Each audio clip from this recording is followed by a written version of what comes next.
1991. Hasta la vista, baby.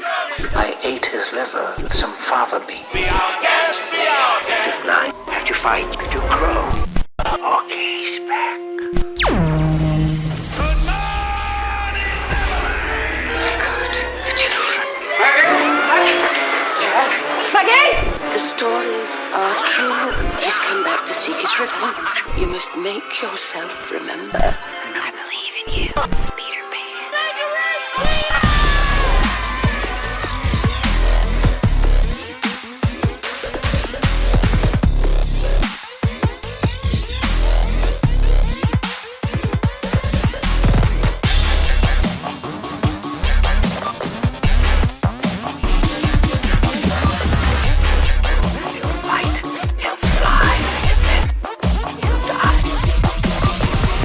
Welcome to another episode of Quantum Recast. It's our first episode of 2024, and we are coming in hot. So hot right now. So hot. So good. Coming in big.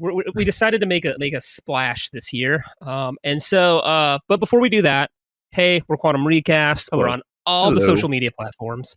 All of them. All of them. At Quantum Recast. At Quantum Recast. We're even on TikTok. So just, go Hang find out. them. Check us out. Yeah. Nick works really hard. I try. In the social I really media do. world. You So if you hate me and you like Nick, it would be a real slight to me to go engage with our social media Yeah, because I have nothing to do with it. Yeah. I do the celebrity face swaps, and that's about it. Everything else is pure grow all. Joining us today is Ash from across the pond. Hello, guys. Hello. Happy New Year. Yeah, Happy New Year. Give some of that sweet, sultry accent. Yeah, I'm putting it on. It's over exaggerated, so yeah. He just turns off the mic and he has like a voice just like ours. He's actually from like New Jersey or something. Yeah, don't spoil the secret. That's a spoiler there, but yeah. But if you've clicked on this episode, you see that we're taking 1991's Hook, a movie that is near and dear to Nick Growal's heart, and we're taking it back to 1984. I feel like we've really waited on Hook because this movie matters to you. I think it's a group mattering, Corey. Don't just put me in the corner. I know, like, but you just really, it's just one of your movies. You I love it. Yeah, it's yeah. great, it's a great movie. but it's definitely one of Nick's movies. I guess so. It would be like in your top 10, surely. I don't know. Corey, I can't be putting that box I'm right not now. going to break it. Don't put him on the spot there. But I was 6 when it came out, so I was definitely right there. Yeah. Man, I had just turned 6. Wow. Yeah. That's magical. Okay. Well, and so you see that we have Hook, and what we mean by taking it back to 1984 is that's what we do here on Quantum Recast. We take a movie and we uproot it out of its original release year, and we take it forwards or backwards or sideways or diagonal ways, whatever, and we drop it in a new release year. That's right.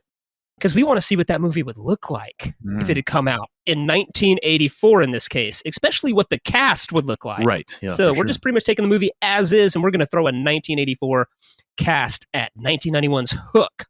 But before we do that, we really got to dive into the movie, and we have to also dive into the year of 1984 because we need to know what 1984 is like. We got to know what we're dealing with, Because Corey. wasn't born in 1984. I was in my mom, I think.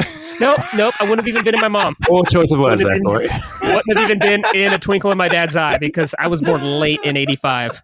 I have nothing to do with 1984. Okay, that that's is true. so Okay. it's kind of sad. You I never thought about that. Oh, I have nothing to do with this year. I hate it. All right. So, all right. The math says my parents did it in March or April of 85. It's good. So, It's good information Oh, to God. know. yeah. Okay. Oh, come on. Everyone's done the math. Yeah, we all Everyone's have. tried. When was I conceived? I don't want to do it again, but yeah. Everyone's done it. Oh, you were a 4th of July guy. Huh? My parents were spring people. spring people. huh? Right. Yeah. House parties. All right. blah, blah, So let's talk about Hook, right? Which is just one of many versions of Peter Pan. Though this is probably the most creative version of Peter Pan Yeah. because it doesn't just throw J.M. Barrie's, story and just recreate it. They kind of make their own narrative out of it. Yeah, like it's this a idea. continuation. So, Yeah. if you released December 11th, 1991, directed by Steven Spielberg himself, That's right. The man. admitted to being disappointed with the final result of the movie. He had such a hard time working with the rebellious crew of young actors that he later said only somewhat kiddingly that the experience made him wonder if he ever wanted to have any more kids. On Wow. screen or just in general? It sounds like both. That's a statement. Wow. He also felt guilty that he wasn't able to find an economical method of filming the many complex human fight sequences in this movie. However, after Robin Williams' death, Spielberg says he is now thankful he made this movie, as that was how he met Williams and became good friends with him. I mean, I think that the flight sequences of the movie are handled pretty well given like the context and time and place that they're at. But like I think that's also like a big reason people hold on to this movie so much, especially people close to our age, is that it's like peak Robin Williams in terms of like family-friendly Robin Williams, I would say. 100%, yeah. Sure. So I like it. Steven Spielberg had a hard time, but he's glad he made it because, cue Cinderella's You Don't Know What You Got Till It's Gone. Let's not start the tears now. Oh, gosh. But based on the 1904 play and 1911 book by J.M. Barrie, if you've never seen the movie Finding Neverland, it's incredible. Watch it. You will cry. You will cry, but it's essentially about J.M. Barrie meeting the kids that inspired Peter Pan. Yep. So, Yep. written by James V. Hart, I guess mainly the script writer for this, credits the inspiration on his take on the continuing Peter Pan story to his young son Jake, who one day asked him what would have happened if Peter Pan grew up. That's how all good stories. Someone just says, "What if?" Right? Yeah. What if this happened? And you're like, write that down. This guy's son just, hey, what if Peter Pan had grown up? And this guy's like, brilliant. yes. Jot it down. Yeah. Just immediately starts typing away. It's kind of wonder if that kid when Jake grew up is like, hey, so Dad, I never saw any residuals. You still getting royalties for this book? That was my idea. Also, Nick Castle and Carrie Fisher was a script doctor. Yep. Man, she came in to fix a lot of the Tinkerbell dialogue. Which is maybe why Tinkerbell's so sassy. Yeah, and Nick Castle, I guess, is a director of Last Starfighter, but he wrote Escape from New York. So he's got some... He wrote all the Lost Boys stuff. Yeah. He's got some moves. Yeah. Gang of scary-looking individuals trying to survive. All right. This movie originally had a shooting schedule of 76 days and a budget of $48 million. They only spent $48 million. I guess it's 1991 money. Yeah, it would be a lot. Yeah. But production took longer. Expected shooting schedule expanded 116 days, and the budget bloated to $80 million. Dang, still that's crazy. That still seems cheap. Steven Spielberg blames himself for this, saying, I began to work at a slower pace than I usually do. He cared. It's the kids. He cared. But it made $300 million. So, I mean, this movie, score. it was like the highest grossing pirate themed film until the Pirates of the Caribbean movies came out. Yeah. So, to say that it was a failure or anything, I don't feel like you can honestly say that if it's making that much more money. But to them, it's not the usual Spielberg stuff. So I guess with his repertoire, it wasn't as big, I guess. Yeah. I mean, Jurassic Park comes after this. Yes. So it's not. So you have to wonder what the VHS dollar is, though. Oh, I'm sure it's crazy. It had to be massive. This is like the height of VHS. I'm pretty sure that's exactly how I watched it. Like we rented it or something, or my parents bought it, and then we just played that thing over and over and over again. Oh yeah. Was this before Pretty Woman? Because was Juliet Roberts a name when this came out?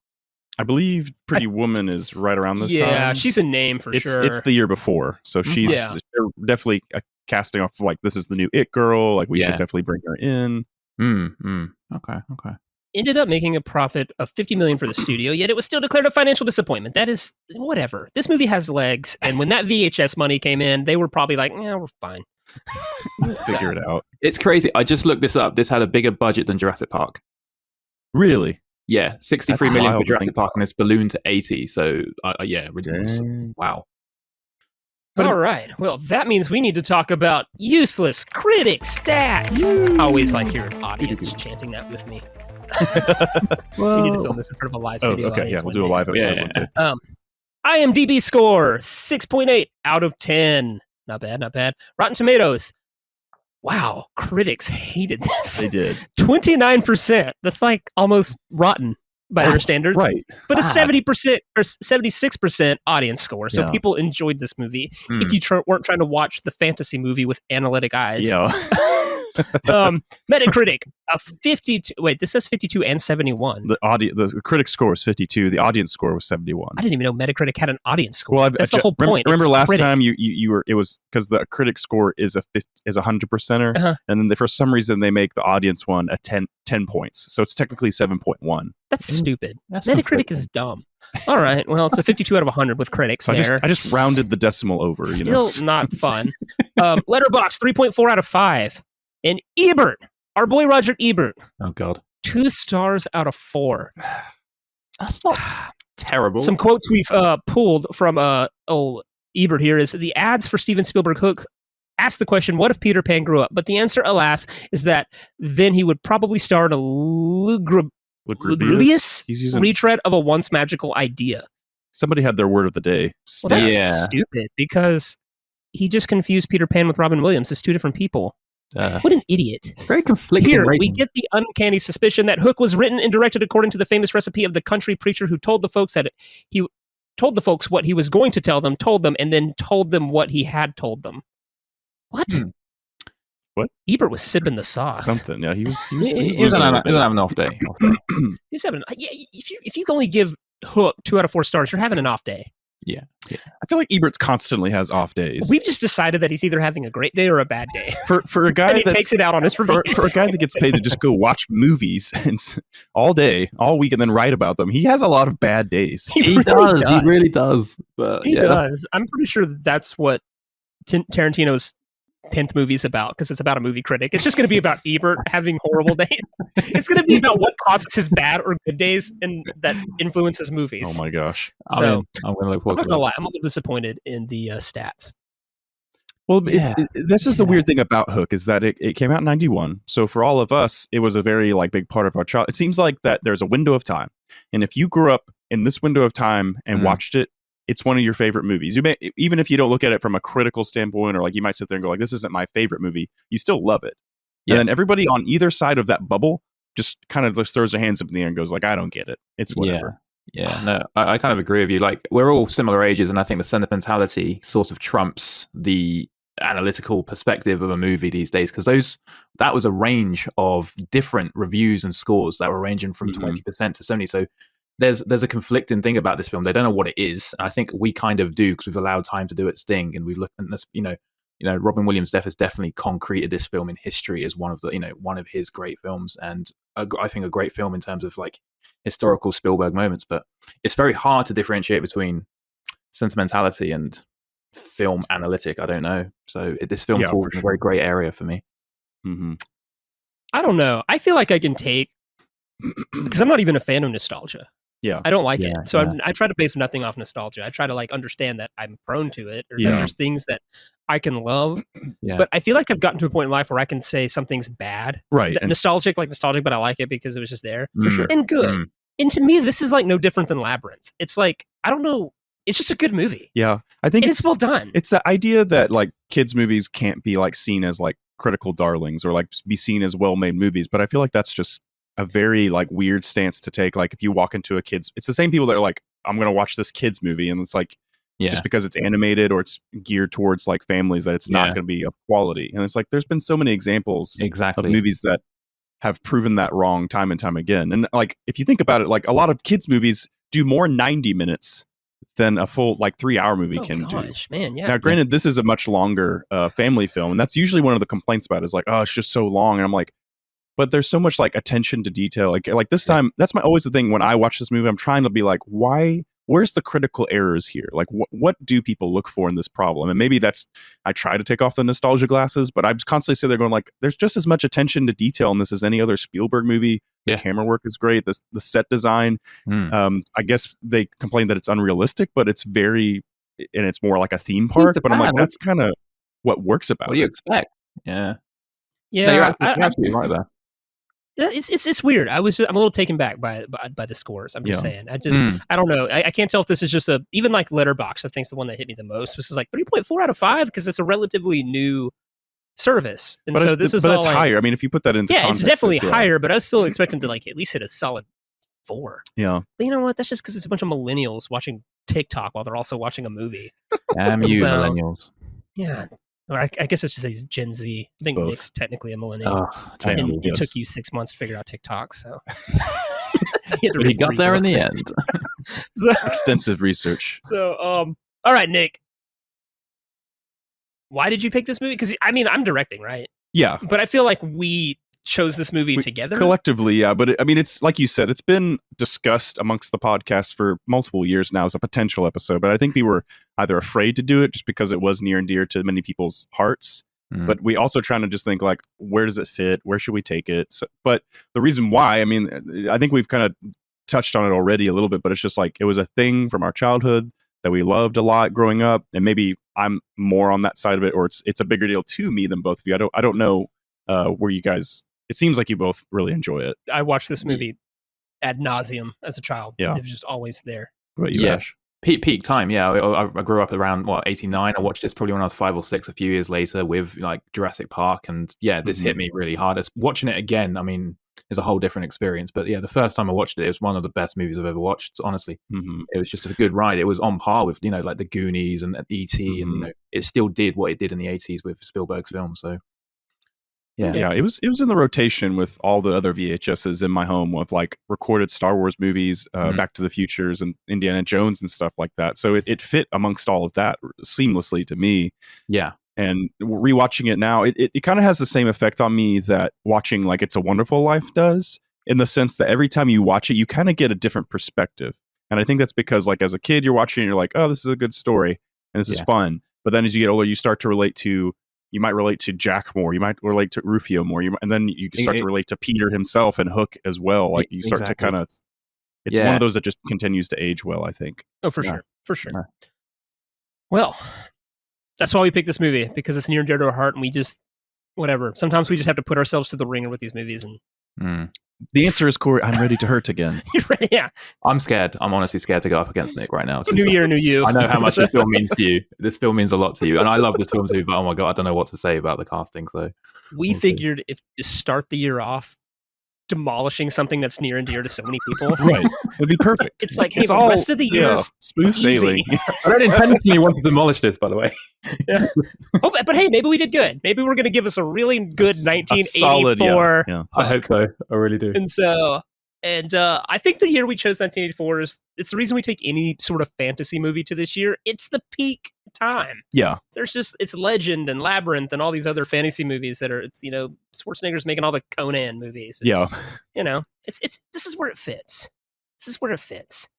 Which means we need to talk about 1984. We need to get an idea of what's going on in the world of Hollywood in 1984. We're 1 year away from the greatest year in cinema, 1985, but this is a good lead up here. It's a nice prequel, It if is. you will. It is. So, we got to ask ourselves, what was everyone watching? What was the top 10 at the worldwide box office for 1984 releases? Movies released in 1984. We're coming in at number 10 with Splash. That's the Tom Hanks movie? Yeah, okay, all right. I was like, Splash? Is this a movie? Yeah. All right. 9, Star Trek 3, Search for Spock. Number 8, Romancing the Stone. 7, Footloose. Nice. Oh, yeah. 6, Police Academy 1. Oh. 5, The Karate Kid. I'm just going to disagree with the top 4. Okay, because it should have been Karate Kid. 4, Gremlins. 3, Indiana Jones and the Temple of Doom. There you go, Ash. 2, Ghostbusters. And number 1, we're getting a sequel this year. That's right. Beverly Hills Cop. Amazing. We were at the peak of Eddie. Yeah, I really like that back half way more than that front half. Yeah, there's a few interesting films in there, but wow, that's a very iconic year. Like if we skip it is, yeah. It really is. You just it's all there. Okay, yeah. It's all there. All right. Yeah, Kevin Bacon dancing, and Eddie Murphy Ralph doing his thing. Macchio doing karate. Yeah. Gremlins, which was one of the worst episodes we ever did, in my opinion, because I hate that movie. Do you hate that film? It's a weird one for me. Yeah, I like Gremlins too. Don't like Gremlins, but that's for a defense of the sequel episode one day. Yeah. All right, the Oscars, which means what were all the cinephiles really into? What are all the snobby movie people just loving? Knobs.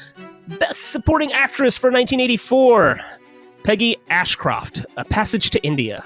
Oh. I've never heard of her or it. Nope. Supporting actor, I just completely discredit us every time we get to the Oscars. People can just, why am I listening to these guys? We apologize, Peggy. Supporting actor Heng S-Nyor for The Killing Fields. Never seen it. I've heard of that movie. Actress Sally Field. Oh gosh, Sally Field's a babe. Places in the Heart. Have seen this. I actually have seen this. See, we're credible. Yeah. And she did great. Actor F. Murray Abraham for Amadeus. Oh. Never seen it. I just know that this is the reference joke through Last Action Hero. You've never seen Amadeus? Never seen it. I just know that every time F. Murray Abraham shows up in Last Action Hero, they refer to him as the guy that killed him. Yes, they do. You need to, at some point, sit down and watch some Amadeus. Okay. It's a good film. It's very epic. it's just iconic and epic, and yeah, I think it has its place in pop culture for sure. Spielberg again, isn't it? No, that's a different guy. I can't remember who. Oh, Amistad, I think it was Spielberg. Sorry, yes. Yes, yeah. He was the one that did that one. Amadeus was directed by Milos Forman. So, no idea. The Best Picture nominees Oh, God. for 1984 movies that came out in 1984. I'm sorry. Just before we get into that, I will say the Milos Forman. He directed One Flew Over the Cuckoo's Nest, Amadeus, Man on the Moon, and The People Vs. Larry Flint. Some great He's stuff. got quite a track record. It's quite a track record. Is he like the Daniel Day-Lewis of directors? Maybe he just makes just one pops movie up, every yeah. 10 years, and it's just Looks like- incredible. It looks like Who it. is this guy? All right. All right. Well, so the nominees for Best Picture of 1984 was The Killing Fields, A Passage to India, Places in the Heart, all referenced so far, A Soldier Story, but the winner, Amadeus. There you go. It's like except for A Soldier Story, all the nominees got other awards. They did, yeah. It's just everyone gets an award. Everybody's happy. Yeah. It's great. 1984 just seemed like a really diplomatic year at the Oscars. All right. Notable films, guys. Anybody have a movie that we haven't mentioned yet that you just love or think people should see? What you got, Nick? So I did a little deep diving leading up to this episode, and the new one I discovered or just witnessed was Buckaroo Banzai and the Adventures in the Eighth Dimension, or Adventures of Buckaroo Banzai in the Eighth Dimension. Ash, I can't even properly describe this movie to you other than it's the guy from RoboCop, and he plays a scientist / rock and roll star who breaks through the Eighth Dimension, communicates with aliens, and now there's like this whole like secret invasion thing where they're trying to take over, and he's combating them with Jeff Goldblum. And it's got a pretty wild cast in here because it's got him, it's got Christopher Lloyd, like the guy who voices Mr. Krabs is in it. Like, I mean, it just keeps. I'm reading. You had me at Jeff Goldblum, but what is an eighth dimension? I thought we only had 4. I mean, it's a fun 80s science title. That's what it is. I'm in. I mean, you've sold it to me. I should say that Clancy Brown is the Thank gentleman. you. It's like we'll not just leave him on guy that On voiced. Red, No, it's a lot of people. John Lithgow, Christopher Lloyd. It's got a lot of like character actors like Vincent Schiavelli and Dan Hedaya. The Nazi from Indiana Jones is in this movie. Oh, that's right. Yeah. So, it's got a little bit of everybody. Yeah. Ash, what do you have on the list? Yeah, I mean, nothing as crazy as that, but I'm definitely gonna find that movie and put it on the watch list. But no, there was a film that got remade in the last 10 years called Red Dawn. I don't know if you guys have seen it. It's a John Milius film. Basically, also watched it. Yeah, it's got Patrick Swayze, and it's just a bunch of kids in America, suburban America, and basically it's like the dawn of World War III. Why it's called Red Dawn, and they basically get together and basically fight the enemy, who I think is actually unknown. It's quite a good movie in terms of when it was released at the right time. And then they remade it with I don't know what year they remade it. I want to say 2014 or something. And it had Josh Peck, Chris Hemsworth, and it wasn't as good, unfortunately. No. But I love the idea of like fighting back. No, Red Dawn is like a really well made movie. Yeah. The opening scene's like one of the most disturbing things. Just kind of goes from square one. It's dark. It's dark. It Mm-hmm. is.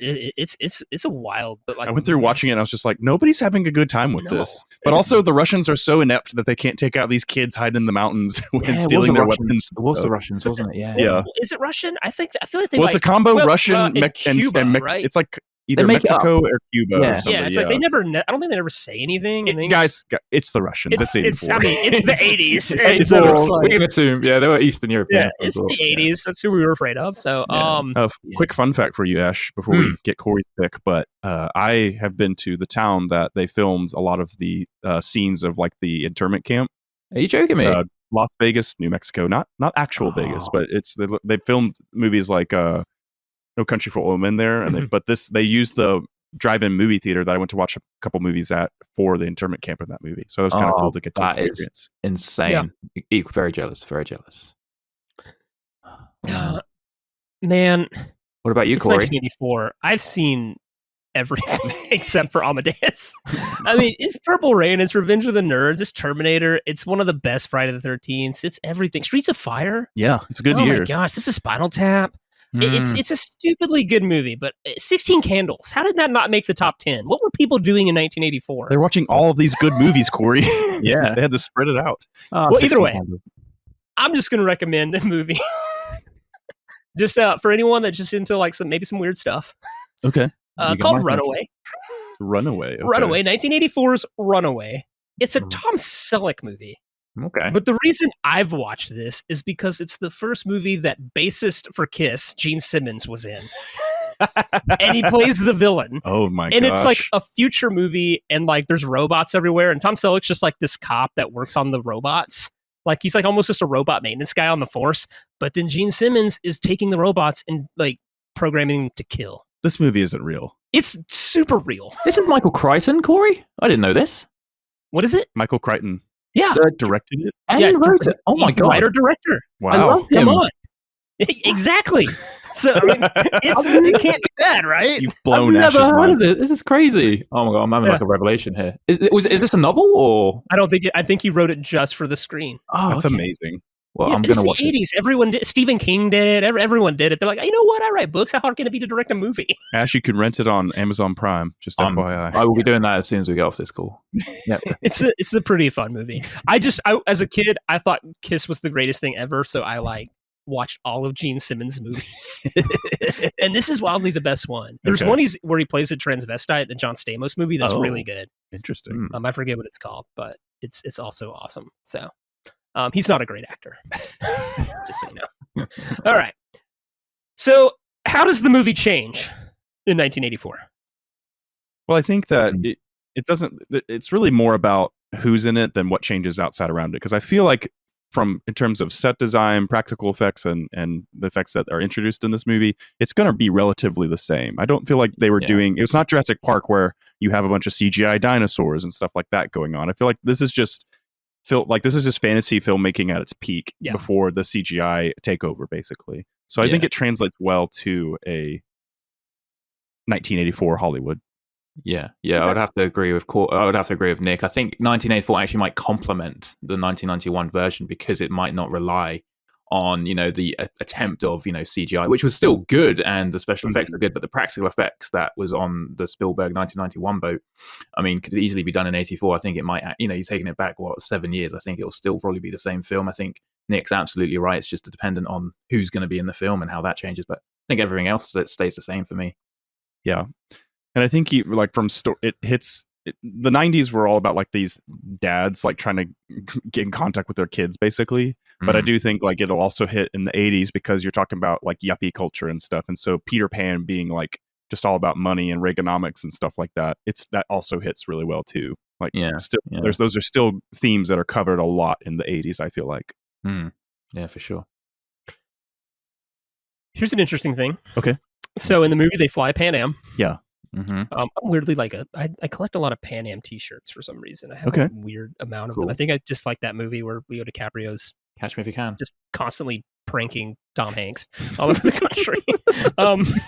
But Pan Am, they fly in the movie. They went out of business a week before this movie came out. That's right? wild. Like December 4th, 1991. But of course, they filmed the movie like in 1990, so they're flying Pan Am.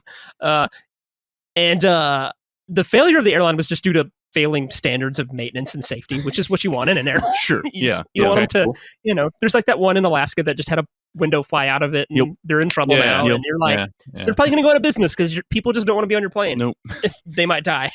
And they also lost a plane in a terrorist bombing. But it's kind of assumed that if it were not for the latter, chances are that this film might have revitalized some for sure. Yeah, like people would have like maybe. I don't know a lot of parents that are going to make decisions to fly in an airline because their kid wants to fly in the Pan Am flight, the same one as Peter Pan. But I'm sure it helps in some form. It might boost it a little bit. It might delay the inevitable, maybe. But yeah, it's just one of those like product placements that's like, we were late. just missed the window. Ooh. So it's like seeing Pepsi Clear in an 80s movie. And it's like, oh yeah, that was a thing. They tried that. Didn't work. Notable cameos in the movie. Yeah. This movie's kind of filled with cameos that we should discuss before we hop into the casting, right? This is a good transition before we cast this bad boy in 1984. Phil Collins plays the inspector who arrives at the Banning home after Hook kidnaps the children. That's Phil Collins? Yeah, that's Phil Collins. I didn't even that- clock that. He's right there in the center of the thing, and then that's another thing you pick up as an adult and go, "What?" Oh, So this is the only Robin Williams movie I've seen since his death. Yeah. I have a weird thing about going back to them. They just seem like it'd be depressing. But I think it's when I saw this and they did a Alamo Drafthouse showing of we this went not together, long I think. after Robin Williams' death, and they did like a Lost Boys menu, you know, and I think that's when I first went, "Hey, Phil Collins." Wait a minute. It's on the big screen, so I was like, "Hey, I could see him." it's the drummer singer for Genesis." Jimmy Buffett, speaking of the late greats, he just passed. One of the pirates who attempts to steal Peter's shoes when he first arrives in Neverland. Mm-hmm. David Crosby. He also, all these people just died. In the Captain Hook intro scene shouting "Long live the Hook." I've always recognized David Crosby. Even as a kid, I somehow just knew that's David Crosby. Carrie Fisher, gosh. Okay, George Lucas is still alive. We need to everybody keep an eye on George Lucas. And Phil Collins. The kissing couple floating as Tink takes Peter to Neverland. I just feel like George Lucas somehow I need to kiss Carrie Fisher. Yeah. Steven Spielberg, he leads the pirates in march on the Hook ship with Jack's watch on a pillow. And then Glenn Close, this is the famous one, but I also didn't know this until kind of later in life. She's Cutlass, the pirate that gets dropped in the boo box. Yeah. The fact that it was because she's, she looks really like a guy. Yeah, no one questioned it. Yeah. She didn't care. She loved it. I love her for that. That's insane. Yeah, it's pretty awesome. Yeah. All right, that means we need to do this. Okay, Hook, it's lifted up out of 1991. We've taken it out of our childhoods, and we're taking it back to before we're born. 1984.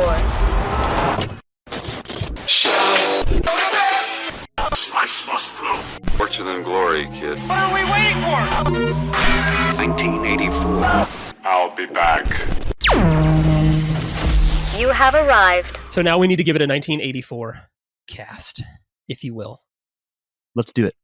There's rules, Nick. Oh, okay. I know you wanted me to skip them. Yeah. Ash definitely doesn't like to play by the rules.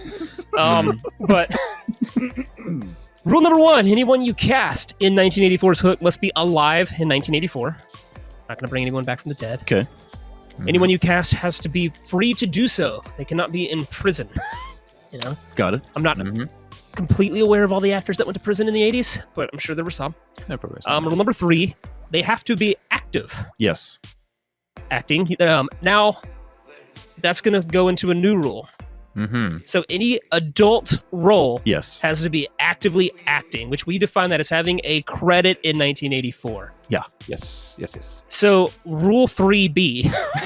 New addition that we have to do, because I think another reason we've not done this movie is the same reasons we've not done Stand By Me in other movies. Yes. Is kid actors are the worst. There's only like a handful of greats in all of cinema. Right. And to try and pilfer through a year. You're just 1 year. Yeah. It's hard. You just land on the same ones. Yeah. Exactly. So we're now kind of creating a larger window for kid actors. It's a flex rule, a guideline. As long as they were acting somewhere in the vicinity of 1984. Yeah. As long as you can provide a good sample size, like of something within that realm.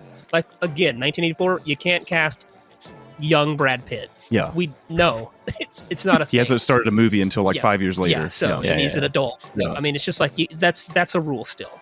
But and that we'll just have to go director to director, whether or not they want to count what you did or not. But that gives us a little more freedom and leeway with the kid actors. And that means we get to cast hopefully more. Potentially, we're looking forward to casting kids movies more that way. It gives us the range as well. Maybe we'll do Stand By Me, and then rule number. We have done Stand By Me. Huh? We've done Stand By Me? We've done Stand By Me. We did not do Stand By Me. It was like 2 seasons ago. You lie. I know, we did it. You actually had the cast. It was a good episode. Are you sure? Yeah, Ash just heard it. Yeah. You've listened to this episode? I'm pretty sure I have, yeah. A while I don't ago. think it exists. It does. Y'all are messing with me. We have not done Stand By Me. All right, whatever, fine. I'll go look it up. Because that just sounds like something I would have vetoed immediately. So, all right. Rule number 4, anyone you cast they lose all major film credits in 1984. Yes. We're selfish. We're not letting them make more than one movie. Yep. They're committed to Hook. The shooting's going to go twice as long than intended. So that's kind of where you have to be creative with this. There's we just established that 1984 is kind of a banger year. Mm-hmm. So you can't just go willy-nilly in this. All right. But there are power-ups. We give ourselves a little bit of power. I'm the director, so I have 2 power-ups. At any point, in the casting, I can pull the switcheroo card, which means I can switch any two actors on the board in their respective roles. Got it. I can do that at any time. That's a lot of power. But then I have the override as well. But I have to do that in the casting of the character. I can tell you both, get out of here. I'm putting my own person in, but I'm still subject to the rules. But I can only do that one time. It has to happen right there. And we'll just see how you do. Oh gosh. Let's do it. All right, I'm ready. I'm ready. Let's get this done. All right. So since this is a big cast, we are doing a 30 seconds or less, which is where we take some of the smaller roles, but roles we love. Yeah, roles we enjoy, but maybe we don't need to talk a lot about them. But we want to put some 1984 actors. Just a quick disclaimer: we are not casting all of the Lost Boys, sadly. No, goodness gracious! No, I don't even know how many of them there are. So many.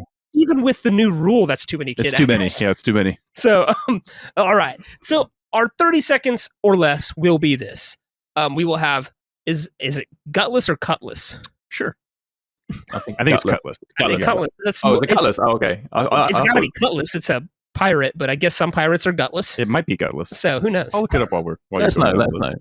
So we're going to do the one cameo, which is played by Glenn Close, which will be fun. Yeah, and it is gutless. Yes. Gutless. It's All gutless. right. Okay. Toodles, played by Arthur Millay. Moira Banning, played by Carolyn Goodall. Thudbutt, played by Rashawn Hammond. And then Maggie Banning, played by Amber Scott. And Granny Wendy, played by Maggie Smith. Now listen, those top two. It's hard to move Granny Wendy, the great Maggie Smith, to the 30 seconds or less. But in all fairness, she's only in the beginning of the movie. Right, beginning and end. Yeah. It's we're not discrediting her. It's just like, come on, man. And Maggie's important too in the story, but she's also, again, not as high on the hierarchy. There's a lot of characters here. I'm just saying, people are going to be like, how come Jack gets to be in there and Maggie doesn't? Yeah, guys. Listen, no one chants Run Home Maggie. All right? She gets a song and she's adorable, but this is really about Peter losing his son. Yeah. And his daughter's just a byproduct. I'm sure he cares about her, but he's really fighting for his kid who's let down. Yeah. Maggie's not as disappointed in her dad yet. Right, yeah. Jack is literally in danger of moving to Neverland. living with Hook, basically. Yeah. So Jack's got a little bit more. And it's our boy Charlie Cosmos. True. So, all right. So this is how it's going to work. I'm just going to speed fire. I'm going to say the character name. Nick, you're going to go first. You're going to give me your pick. Okay. And then Ash, you will do it. And I will just make a really quick decision. Perfect. Are you ready? Yes. Do it. Let's go. Gutless. Michael Jackson. Oh my gosh. I can't beat that. John Malkovich. We're going Michael Jackson. I feel like Michael Jackson loves to put on makeup and be other people anyway. So yeah, he does. In the thing from the 90s, he was in like full makeup. That Ghost video. The Ghost, yeah. People didn't know it for a long time. He like put on a fat suit and everything. And it was cool. Yeah. And he was really known for wearing disguises in public. So, Toodles. Mickey Rooney. Burt Lancaster. Oh. Ooh, interesting. Let's go Burt Lancaster. Yeah. There's a part of me that can't stand Mickey Rooney, so I'm gonna go Burt.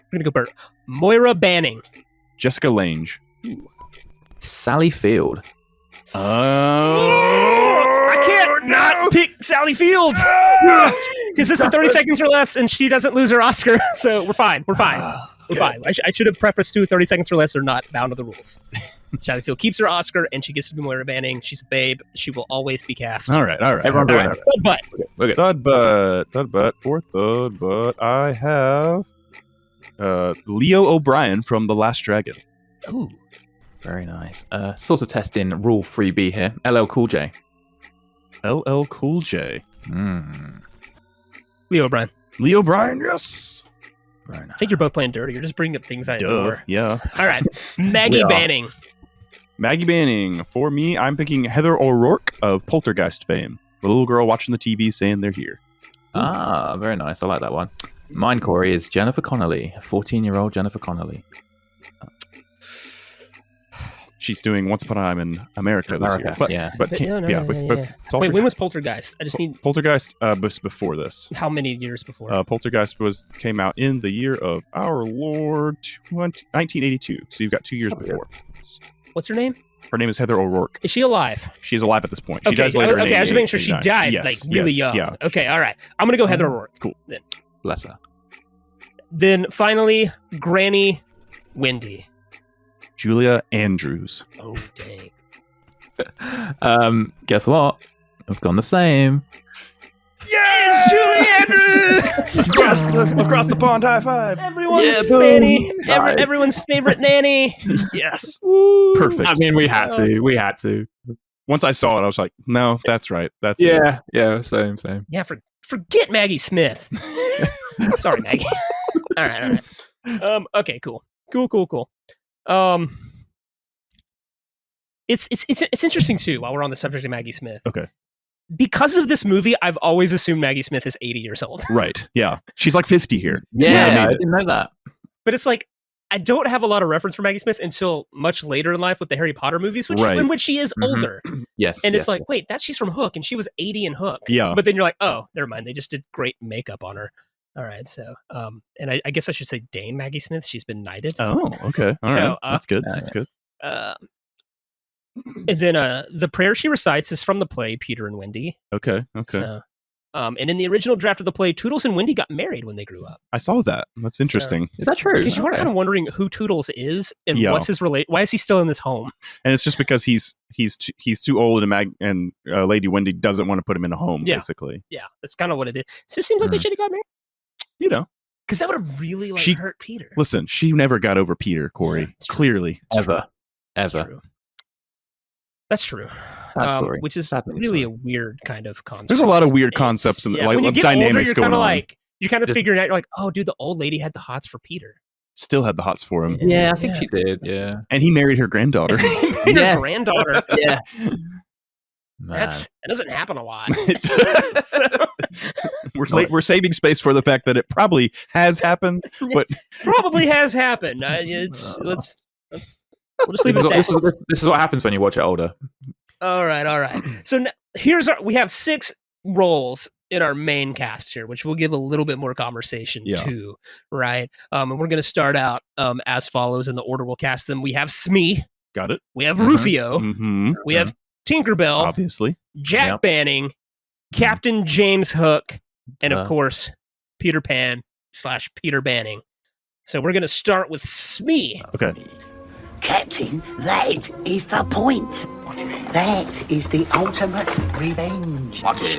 Pan's kids in love with Hook. What are you getting on about? It's the ultimate payback. What is? Imagine Pan's puss when he faces you Faces me. and his kids standing beside you, ready to fight for the sleaziest sleaze of the 7 seas, Captain James Hook. Captain James. Excellently played by Bob Hoskins. Yes. Mario fame. Who Framed Roger Rabbit fame? Okay, probably would be better. Framed Roger Rabbit, and he was in Snow White and the Huntsman, Long Good Friday. Bob Hoskins has had an incredible career. Also, recently passed his last few years. He did. Yeah. That was a big one. That was rough. But Hoskins would alleviate stress on set by singing various versions of Lionel Richie hit "Hello." Lovely. By including the lyrics "Hello, is it Smee you're looking for?" He was ahead of his time. It's just dad jokes. Yeah. Love it. So good. Oh my gosh. Reprised his role in Neverland miniseries in 2011, and then brought beer for 300 plus extras after a lengthy and complicated scene was cut. A man of the people. Man, that's kind of cool. Yeah. It's like everyone does this really hard scene, and Spielberg comes in and goes, you know what? It doesn't fit the movie. It's like, damn it. And then Smee. Smee is I don't know if is he the first mate? Basically, yeah. He's Captain Hook's Captain number Hook, one guy. he's you know, and you got to wonder why Captain Hook made an idiot his first mate. Yeah. But oh my gosh, Bob Hoskins is so good in this. Pretty solid at softball. Yes. A mean changeup pitch. He really does. Curveball. He's it's weird that the Pirates play so much softball, but I like it, you know. And you think the Nick, I'm guessing you're asking this question. Do you think the Lost Boys and Pirates have an annual baseball game now? I mean, they built the stadium. They got the uniforms now. Like they're all friends probably now. It's like a Neverland charity event. Right, yeah. It just ends in violence every year. That's how they keep fighting still. They're just like, all right, we have the baseball game. We're going to win this year. I like it. It's just like a peaceful way to settle disputes. Yeah, a lot of indigenous tribes in the U.S. did that. It's like, instead of war and killing each other, let's play stickball. Yeah, exactly. And it's like, that's a way better plan. Cleaner, it sounds fun, and like I might not die. And the chances, now you still could die stealing seconds. It's true. That's true. The pirate baseball's dangerous. bad form. Oh my gosh, I need to start saying bad form at people. Just in the office Such a space. good thing. Bad form. Bad form. All right. So for Smee, we're looking for, I mean, a really solid character actor. That's just, I mean, charisma out the. It's true. It's almost scene stealing. You're almost like Bob Hoskins. Did you do too much? Because it's so good. All right. I let Nick go first at the bottom, so Ash, you can go first here. I'm a gentleman. Gosh, thank you very much. That's very kind of you, I think. All right. I'm going to give this a go.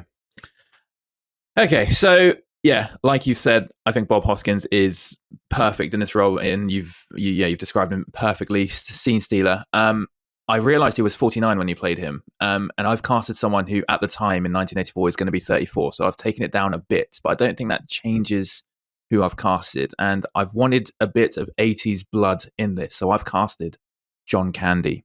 John Candy. Nice. I wanted 80s blood in an 80s movie. He's a free agent at the moment. I think he's just done National Lampoon and Stripes, and I think Splash was his last movie. Didn't do. I think he did a music video for the Ghostbusters this year, which I don't think counts. But this is before Planes, Trains, and Automobiles, and Cool Runnings, and Uncle Buck. But you say character actor. I mean, the scene in Home Alone. I mean, I remember John Candy, and he's in it for less than 5 minutes.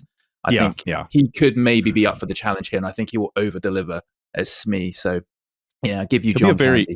He'll be a very lovable Smee. Like Bob Hoskins still had a bit of an edge to him, and I think John Candy would bring a little more of the his softer. A brand of softer kind of mischievous kind of thing going on. And I always like that cameo at the end, when they return back to London and then he's there like cleaning the fountains. That always gets to me for some reason, like a very like teary moment. I don't know why, it just does. I like that little connection there. It kind of adds a little element of like, was it all a dream? Kind of thing. Yeah, that question mark. Yeah, for sure. Yeah. All right. I put my mind around it. It's a bigger Smee. Yes. A lovable Smee. I'm not sure how I feel about a John Candy heel turn, but I can maybe wrap my mind around it. It's a likable heel turn. He's not like the full-on villain, Yeah, but it's like, is he just going to save the kids at the end? Maybe. Is he just going to turn on Hook? I mean, what else is he going to do at that point? So, all right. Okay, but I'm not against it. I'm not against it. I'm a massive John Candy fan, so I like to give him work where I can with my power on this podcast. Exactly. Smee, what you got? Okay. I went for someone notably smaller. Probably one of the ones that you might think of once you go through the list of 84. But I'm going to bring you Danny DeVito, Corey. He is in Romancing the Stone this year.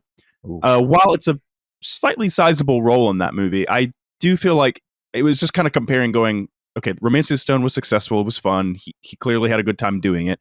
But if you get a chance to be Smee versus like this, I feel like you're going to go for Smee. If you were to ask me, which one do you want? Both will probably be successful. I'm like, that one. Smee, please. So I just think Danny DeVito speaks for himself before you know what you're getting with him. He's a rambunctious Tasmanian devil of a man. And I think he'll just have a lot of fun with our Captain Hook on set as well. I like that pick. Interesting. I feel okay. Y'all both played this weird way. Ash gives me this out of the box. John Candy may require some rewrites for him to be a hero by the end. And then Nick gave me an on the nose. I did kind of one. I did. I got to take him out of a pretty big movie. And it's pretty big to his career at the time. But and also an equally big movie. Would that make Danny DeVito the most casted person on this podcast? He would be up there. He's now on our 5 Times Club. That's what I'm saying. He's on our 5 Times Club. I don't think he's caught. I don't think he's caught up with Cage yet. So Cage is in the lead at the moment. What's Cage doing in '84? Being a teenage, a young 20-something. He was going to be in my Glenn Close role, but I changed him last minute to John Malkovich. Gotcha. Nice. I feel like he'd be a good Smee. Now you're going way against type here, all right? Cage can do anything. You're not wrong. So, all right. Tough choice. Oh my gosh. I don't know if I have the guts to go with Candy, but I don't know if I want Danny DeVito to be so important to this podcast. He already is, Corey. I hate it though, because I don't let that influence your decision making. I don't love my cousin Jesse, who loves him. Jesse loves Danny DeVito, and I don't want to give him. I'm just gonna go with Danny DeVito. I'll just keep it in the box for now. Okay, all right. We'll see what lids we can lift off further down the line. Okay. Oh my god, that one was kind of tough. All right, I hope the rest are not that bad. Which brings us to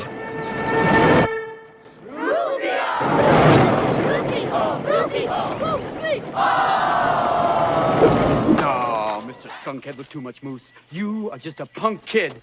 I want to speak to a grown-up. All grown-ups are pirates. Excuse me? We kill pirates. probably like my favorite character. Oh, by far, I'm sure. Yeah. In Take 5 the movie, I play this character. For those of you wondering, yes. in our indie film that we made about our last video podcast, full length feature, I play Rufio in a scene, and played by Dante Bosco, who's had some really fun like he's done some like internet stuff lately where like he's kind of poking fun back at playing Rufio, and stuff, which has been fun. And he's had a great voice acting career too. Yes. Avatar: The Last Airbender TV, a goofy movie, but I'm a Cheerleader, American Dragon, Jake. He's had a very he kind of fell out of that and went more into voice acting. Yeah. Which that is not a slight. Voice acting is hard. So the word bangarang is actually Jamaican slang for uproar, disorder, or disturbance. Dante Bosco revealed in an interview that at first he was very intimidated by Dustin Hoffman, who has a reputation for being a big method actor. Reportedly, Hoffman would antagonize Bosco off-screen to get into characters Captain Hook and Rufio were nemesis. Bosco's acting coach just assured him that Hoffman had a bad reputation for being that way and wasn't intentionally trying to be mean or hurt the young actor. Just feel like you're being picked on by Dustin Hoffman. You're a new actor, you come in and there's just like this titan of acting just like giving you crap the whole time. You're just like, oh, this sucks. But I did see that during breaks, like Bosco, that he watched Midnight Cowboy and stuff, and he would ask Hoffman questions, and apparently they had lunch a few times, and he would just kind of talk about his experiences and stuff off and on screen, and so that was a big part of Dante's whole experience with Hook, was getting to spend that time with him. Yeah, he ended up earning Hoffman's respect. Yeah. Like Hoffman's like, oh, you're not a child actor, you're a real actor. You care. Oh, okay. Come over here, buddy. But the names of the original Lost Boys, slightly Curly, Nibs, Toodles, and Twins appear on the door to Wendy's house. So they're there. So the continuity's there. Yeah. Attention to detail, guys. That's what's great about this movie. Yeah, I know. For it's all there. For sure. Rufio is the leader of the Lost Boys. He's kind of taken the role of Peter Pan. Mm-hmm. Peter Pan left Neverland, grew up, sold out, got a real job, had kids, responsibilities. Rufio takes over. Can't fly. And in a weird way, if like while Disney's just destroying everything that we love, just give me a Rufio prequel movie. Give me the movie where Rufio takes over. Where they're just being Lost Boys fighting the it's like pirates. Give me the movie where Pan leaves in the first like 20 minutes and Rufio's got to step up. Okay. I want to know where the tattered leather red pants and give me all that stuff. I want all the lore. Because Rufio's a great character. He is. But he's fun. Cool. And Dante Bosco plays it like because he's antagonistic, he's mean, he's the Peter Pan. It's the guy where this dude's come back, but he's got to like kind of earn Rufio's respect to get everyone else's respect. Yeah. And, and then like it's an emotional ending. It like builds up to where we really care about Rufio. Which is really impressive considering that this is such a giant property and that you introduce a brand new character and you make us care about him. Oh, yeah. Because that doesn't happen all the time, as we've come to see in movies in decades after this. Not successfully as well, yeah, for sure. Yeah. Mm-hmm. It's a big deal if you make me care about a character more than Captain Hook. Right. Yeah. And I like Rufio in this movie more than all the other characters. So, yeah, for sure. All right, so guys, this is a big one. Do not screw this up. Like, I'm not kidding. Do not screw this up. Oh, man. Nick, you made it? I did. Give me your Rufio. Okay. Well, Michael Jackson is 10 years too old for this, and Prince is 10 years old and doing Purple Rain. So my dream cast are both out of the way. But Corey, I'm going to give you somebody, and again, this is our flex rule with the child teen actors. So I'm going to give you somebody that their first roles were in '86 on TV shows Better Days and Hill Street Blues. Mm-hmm. But I'm going to give you a young Cuba Gooding Jr. or Cuba Gooding Jr. I think that if you think about also Jerry Maguire, like his over-the-topness and showmanship as the football player in that, on top of just his general acting ability, I think that a young Cuba Gooding Jr. would be a lot of fun in this role. I'm not real familiar with young Cuba. I mean, it's just... Like the youngest Cuba I know is Boys in the Hood. Right, for sure. Like just 91. Just imagine that. Okay. Just a little bit younger. A little bit younger. Okay. All right. With an attitude, with an edge, with his Jerry Maguire edge, Corey. Show me the money. Yeah. All right. I'm going to try and wrap my mind around that while Ash, Yeah. sell me. All right, I'm gonna go again. Take 2. I've actually somehow stayed within the rules. I was I was tempted to exploit Freebie, but no, I've stayed within boundaries. So they're roughly the same age. He's actually just 2 years younger than the actual Dante Basco. Again, another actor gone too soon, so I kind of wanted to give him some screen time, and I love his performance in like My Improv Idaho, and he's got that edge, and I have changed the character a little bit, and his debut role was in 1982, Seven Brides for Seven Brothers in, a couple of TV shows before, and I don't think he's done any movies before 84, but this would be his first if he does. I'm giving you Joaquin Phoenix's younger brother, or older brother, I should say, River Phoenix. You may know him as, ironically, young Indy in another Spielberg film, Last Crusade. Unfortunately died outside Johnny Depp's nightclub.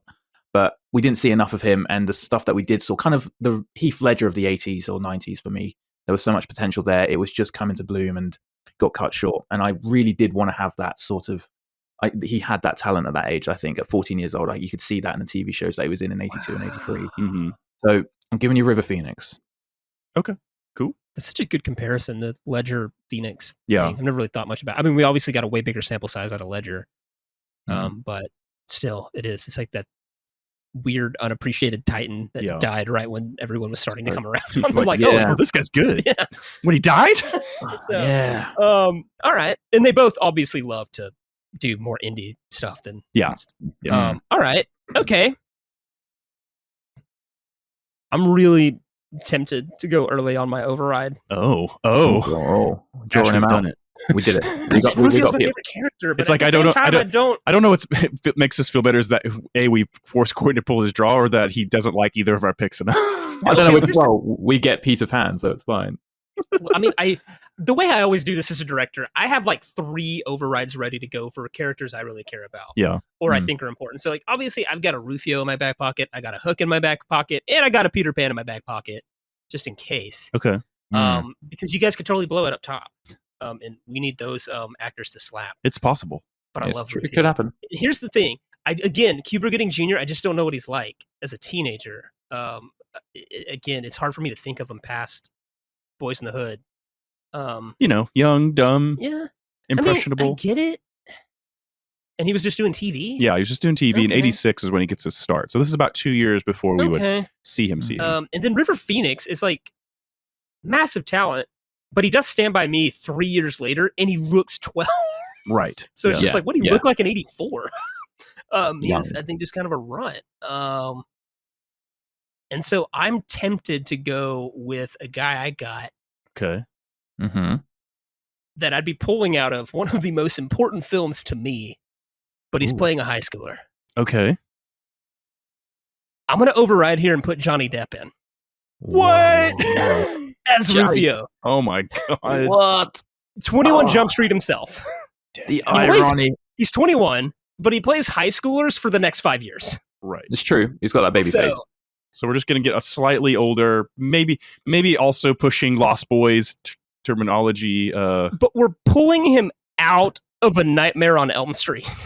I mean, listen, it's the same thing I was arguing with Danny DeVito, which is like, yeah, that's a big movie, but that's him. He just gets eaten by a bed. Yeah, that's him getting attention there versus him actually playing a bigger role with actual character substance here. And that's the thing. I think honestly, if this was like 85 or past, once Platoon happens, I wouldn't do it. Yeah. But since all we know from him from now is like one sex comedy, like Club Paradise or something like that, and then Nightmare on Elm Street, in which he has a young sounding voice. Okay. His bass hasn't come in yet. I think like he's just going to play that rebellious teen, do the Crow. And Rufio does seem older than all the other Lost Boys. He is pushing. Yeah, he's got more dominance. Like he's almost going to age out if he leaves for a year. Right, yeah. They're like, if he goes to the real world and grows up one more year, they're not going to let him back in. Yeah, and sorry, these are rules. I'm going Depp. I didn't hate your choices. It's Rufio.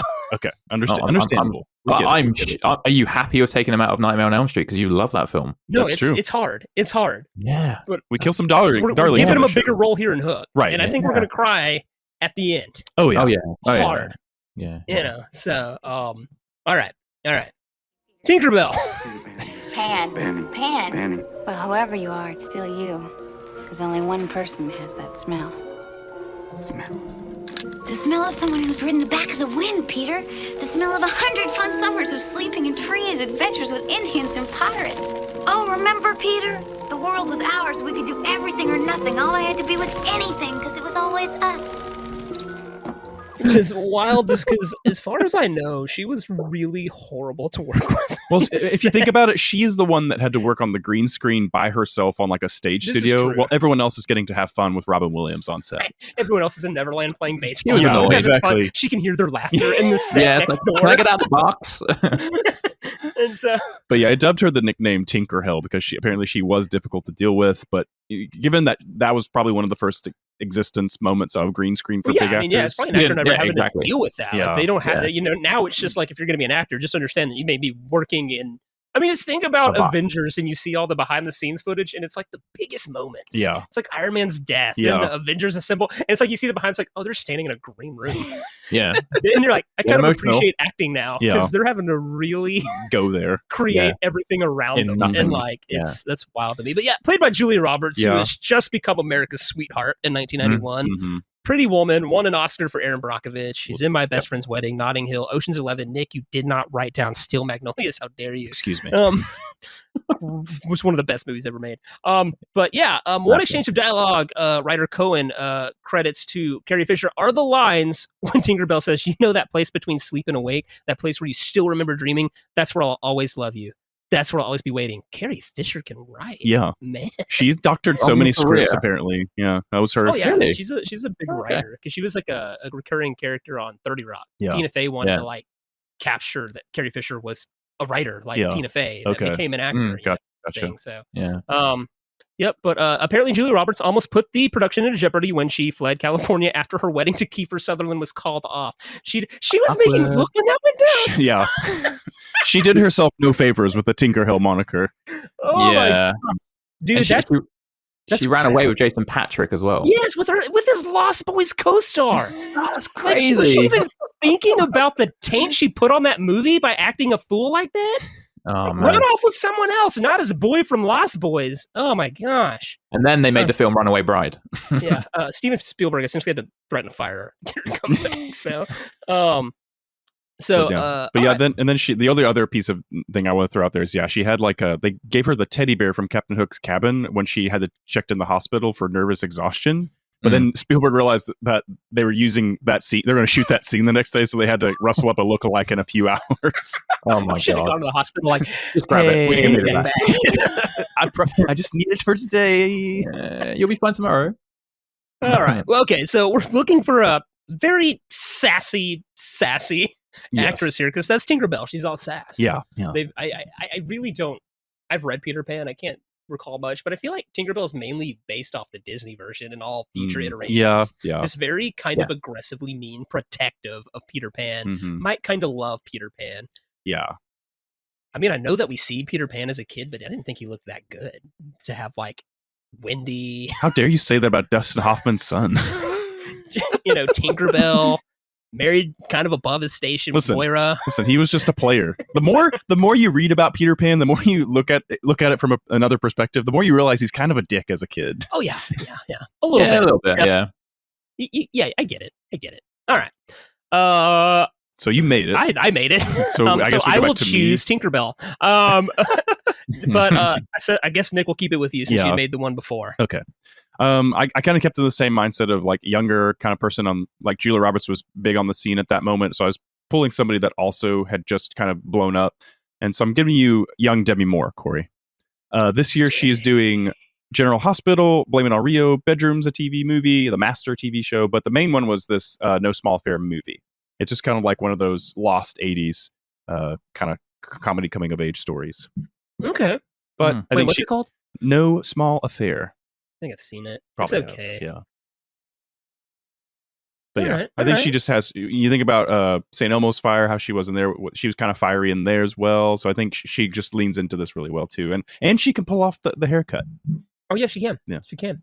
Mm-hmm.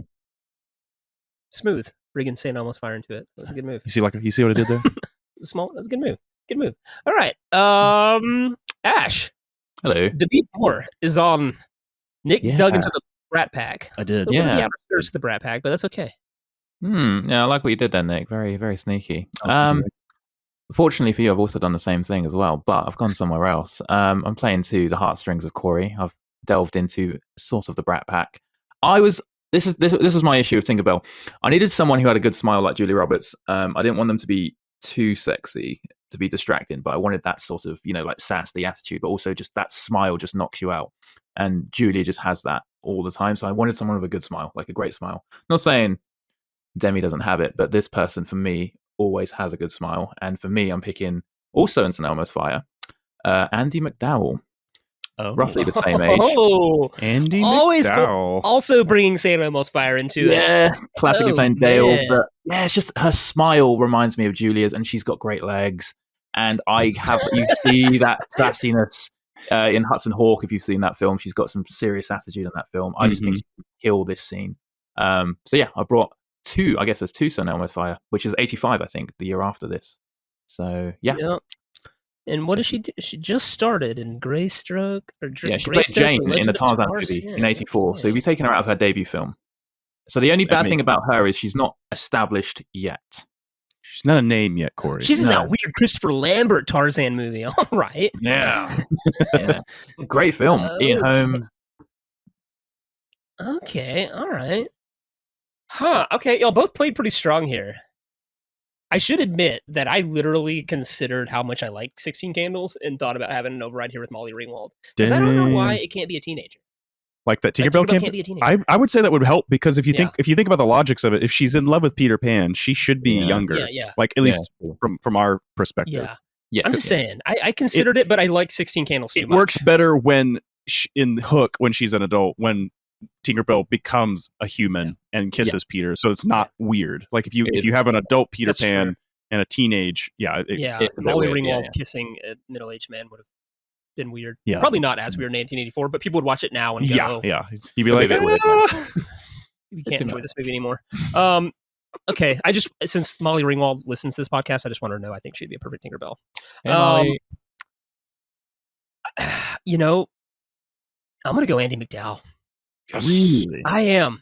And I think it's just because I think Demi's a little too Julia Roberts. You think she's a little too big for her britches? I think so. A little too much pixie dust going on there? A little too much. Too much. I think I need Andy McDowell here. I like it. You want a sweetheart. I didn't even think Andy McDowell, but no. Love it. I'm in. You're on the board, Ash. Dale Bieberman from St. Elmo's Fire. All of us have got one on the board. We're good. It's not going to be. Yeah. We've all collectively. Let's just end it here.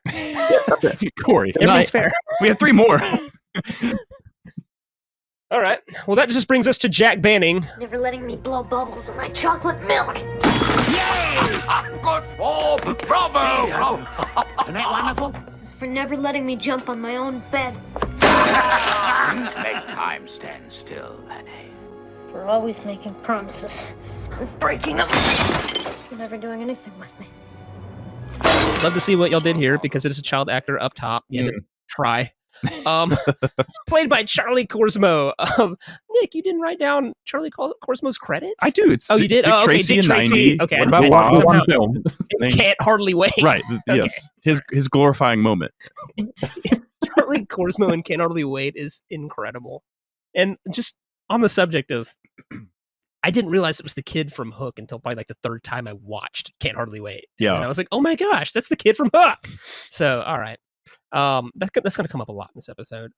Joseph Mazzello was once considered for the role of Jack, but was turned down being too young for the role at the time. Steven Spielberg promised him a role in a future movie, Jurassic Park, 1993, as Dr. Hammond's grandson, Tim. Imagine getting like, sorry you didn't make my movie, but I'll put you in the next one.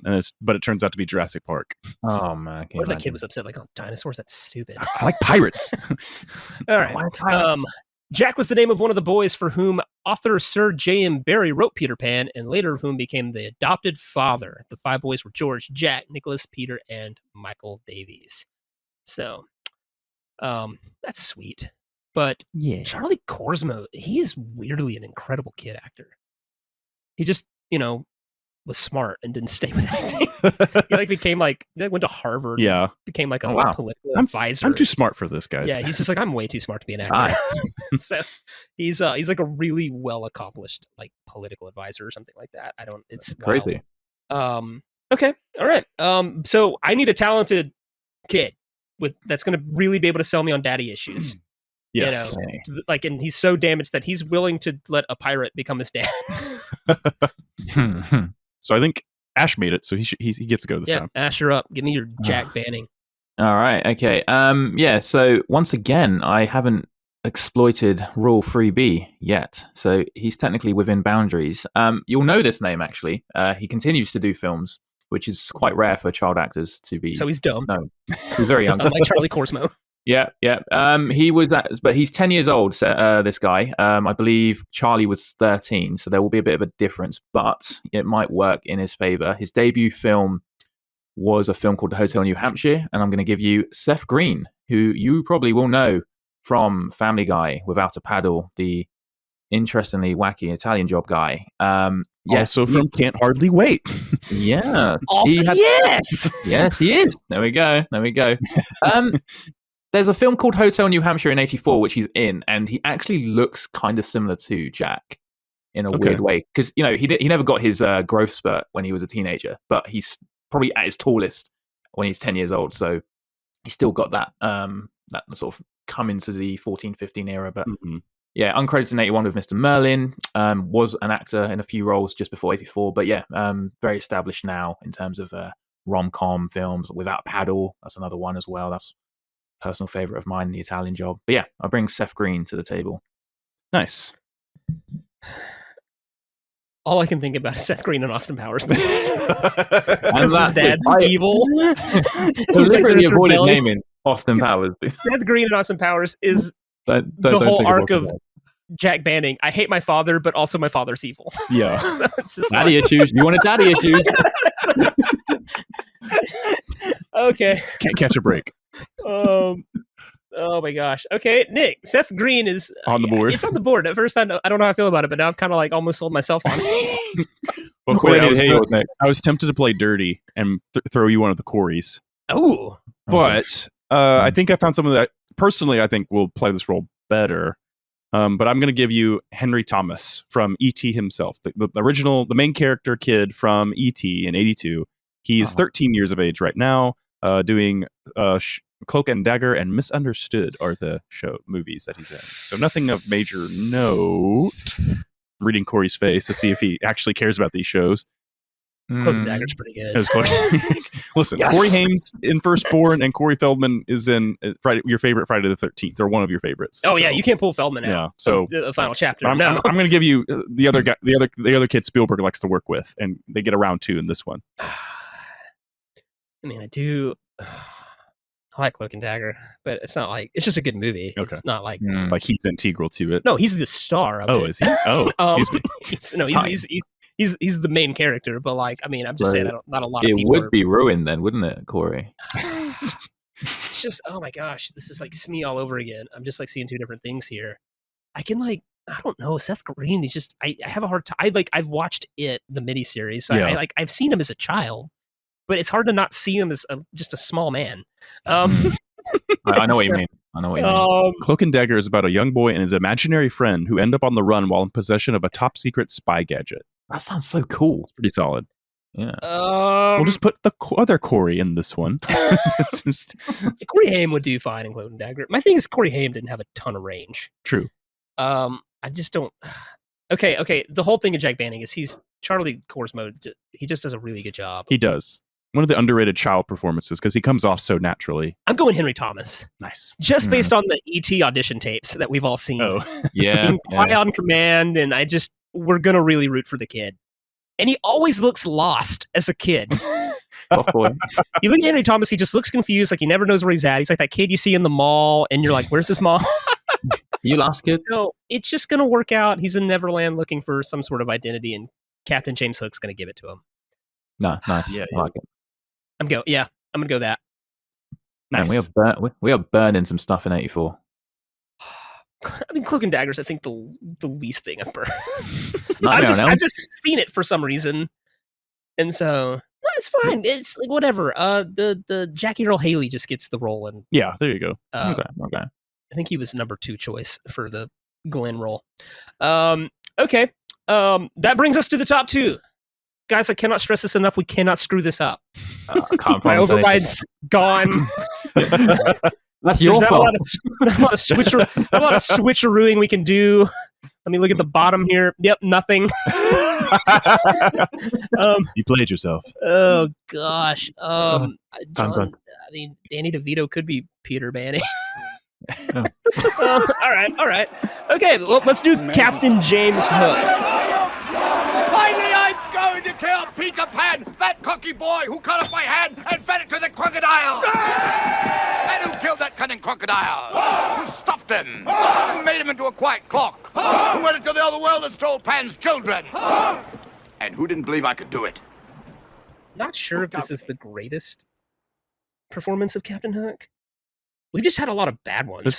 It's the best one so far, Yeah. other than maybe like the voice acting for Hook and the Peter Pan movie. Oh yeah, obviously. Mhm. It just seems like every Hook we've seen since, it's just been bad. Like Hugh Jackman and Jude Law. Well, like Dustin Hoffman definitely leaned into the whole cartoon, Disney cartoon. It was like, I'm going to play a version of this, like, but that's pretty close. Everybody else is like, well, I have to do something different. And it's like, but you really don't. Just go for it. Yeah, for sure. So yeah, this is played by Dusty Hoffman, right? Yeah. The man. Right. We're close, so I can call him Dusty. Okay. He's given me permission. That's nice of him. Tootsie, Midnight Cowboy, Rain Man, Kramer versus Kramer, Kung Fu Panda, Marathon Man. I mean, it's Dustin Hoffman. He's the guy. He's in Meet the Fockers, which is such a good honestly film. one of my favorite Dustin Hoffman roles. It's really good. Of all time, because Yeah. he plays just a bumbling, lovable dad. Opposite of De Niro's hard ass dad. The chemistry is amazing. I want a movie of just those two characters. I would watch that. Yeah. It's so underrated. Yeah. So according to Phil Collins in an interview, Dustin Hoffman was so meticulous that he was present 2 months before he was actually required to film a scene, simply so that he could get immersed in the role. Again, very famously like method is all get out, to the point directors have just yelled at him. When the Bannings fly to the United Kingdom for Christmas, the Pan Am captain announcement is voiced by Dustin Hoffman. Yeah, it's kind of a nod to like the plays where the same actor that played the dad would play Captain Hook. David Bowie turned down the role. David Bowie turned down the role? That actually would have worked. In a weird way. It would have worked. Following his appearance in the movie, close friend and former roommate Gene Hackman began calling him Hook as a joke. The name stuck, and his contemporaries call him by that nickname to this day. Nice. Nick, you got anything you want to add to any of that? Just that the character of Captain Hook, he was inspired by this reverend, I guess, that J.M. Barrie came in contact with over in East Sussex. And so he just happened to have a hook for a hand, and he told everyone he lost it in a coach accident, and no one had any reason to doubt his story until a man named Smith came to town and revealed that he lost his hand in a previous career as a pirate. So apparently, he had a pretty successful career until he decided to strand his partner Smith in the Caribbean, return to England, and become a man of the cloth. It's a whole wild story where Smith comes back to track down his friend and try to blackmail him, and the paranoia like drove him mad. So it's like this weird like Amadeus kind of story going on with the origin story for Captain Hook, allegedly. So just thought that was a really interesting piece of history right there. Okay, This is wild. In an interview with Playboy in 2004, Dustin Hoffman recalls this aha moment between him and Bob Hoskins in which they realized that their characters were gay. They believed that J.M. Barrie wrote them as gay, and they played them as, quote, a couple of old queens. Like, I guess just this gay couple that's just past the honeymoon stage and then this marital stage. And so that's why like there is this sense of like hey, give me a foot massage, some camaraderie, and like almost some independence. I could see that. And in a weird way, like they're trying to adopt a son together. Jack Banning, Peter Pan is the real villain of this story. He is standing. He is standing between this perfectly great LGBT couple that just wants a child. And he's neglected the child. Now, in all fairness, they lock up a bunch of other kids. That's what I was about to say. Like, Maggie's right there, but she gets thrown in this other room.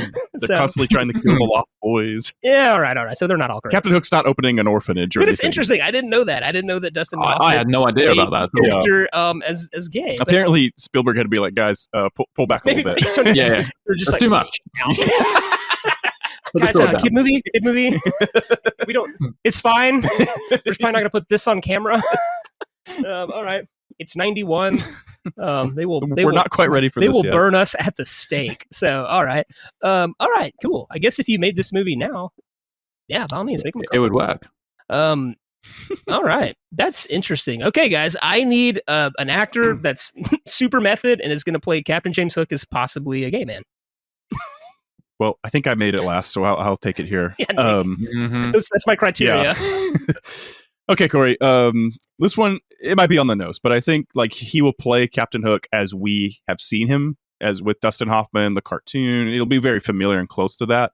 I was a little too afraid to pick anybody that would take it in a weird direction or anything at that point. So I'm giving you Jeremy Irons.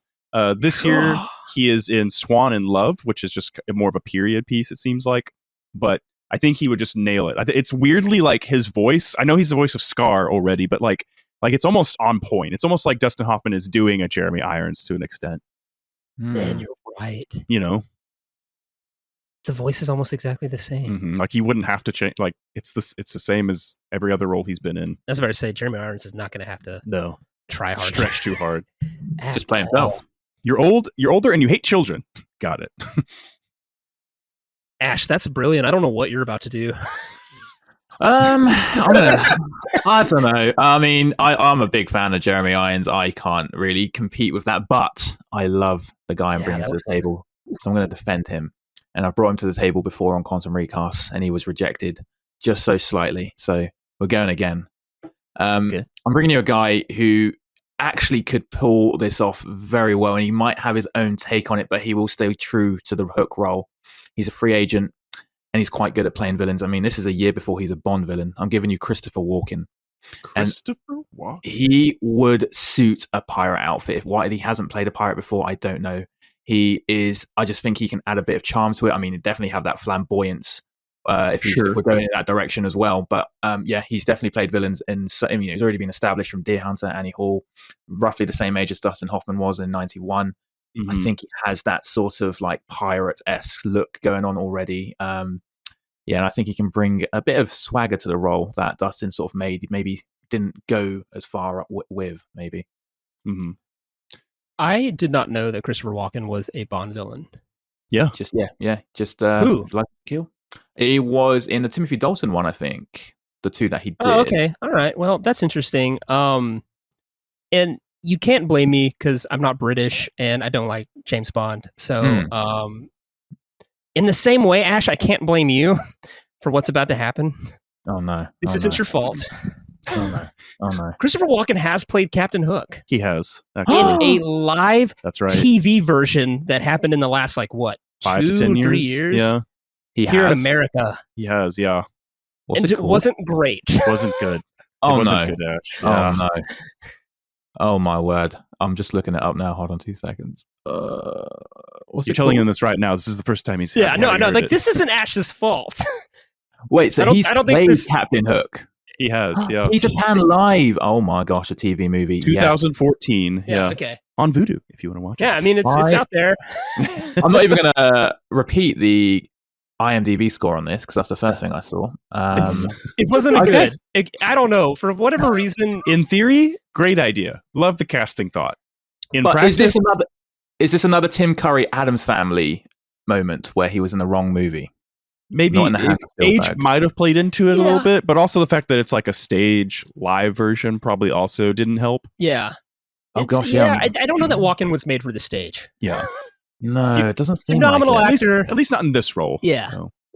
But unfortunately, I have this thing that I can't get out of my head, so I have to go with Jeremy Irons. I understand. I can't believe he's played Hook before. That's blown my mind, honestly.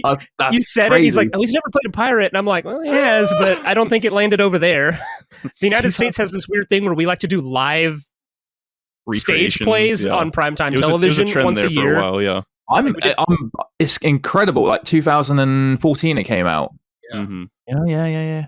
Interesting. We've done a horrible Grease. We've done a horrible Grinch one. We've done a lot of horrible live TV stage things. The Grease thing was good because of Vanessa Hudgens. Vanessa Hudgens was good. Julianne Hough was good. The lead, the Danny was bad. Yeah. But he wasn't bad. He just wasn't Travolta. That was the only problem. That's the problem. Yeah. He did okay. He's just not Travolta. Only one man can play Travolta. You had Vanessa Hudgens high school fame. You had Julianne Hough Dancing with the Stars fame. And then you had the guy from Les Mis that's the rebel leader. Hudgens sang her Rizzo song better than Rizzo from the original. Yeah. But here's the problem. No one can play Travolta except Nick Cage. That is it. So, all right. Nick Cage. Jeremy Irons is on the board. Okay. Oh my gosh. All right. Peter Pan. Peter Banning. You won't believe this, but I found my happy thought. Took me 3 days to find it.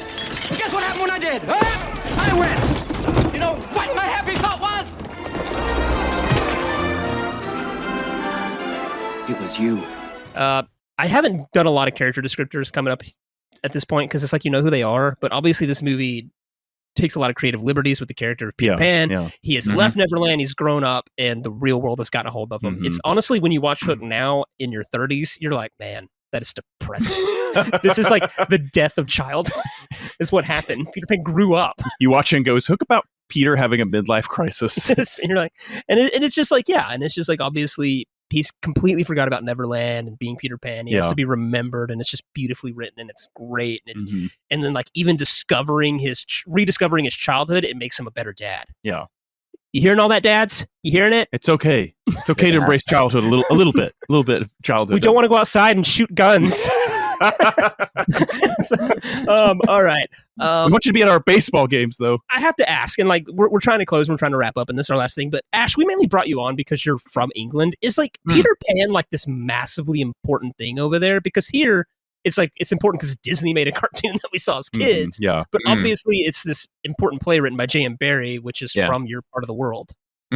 Yeah, I mean, we try and hold on to stuff written in the UK and then try and exploit it and have some kind of like hold on it. Like we don't try and share it with the world, and we have that really obnoxious, kind of like with James Bond, like an American actor can't play yet. You know, you guys allow Batman and Superman to be played by British people. So that's one thing I hate. But with Peter Pan, when Disney made Peter Pan, it was an absolute success. I think it was like one of the first times it was like, oh, you're acknowledging a British Disney character instead of an American one. They did it a few times before.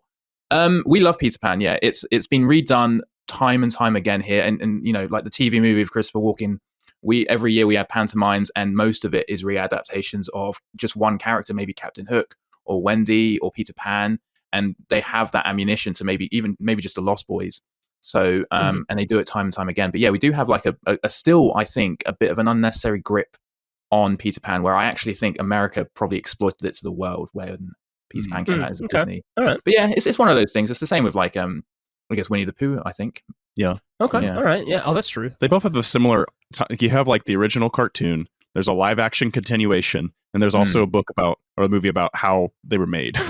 Yeah. Oh, so yeah. true. Man, I didn't think about that. Ash, have you been to the Peter Pan statue in Kensington Park in London? You know what, Nick?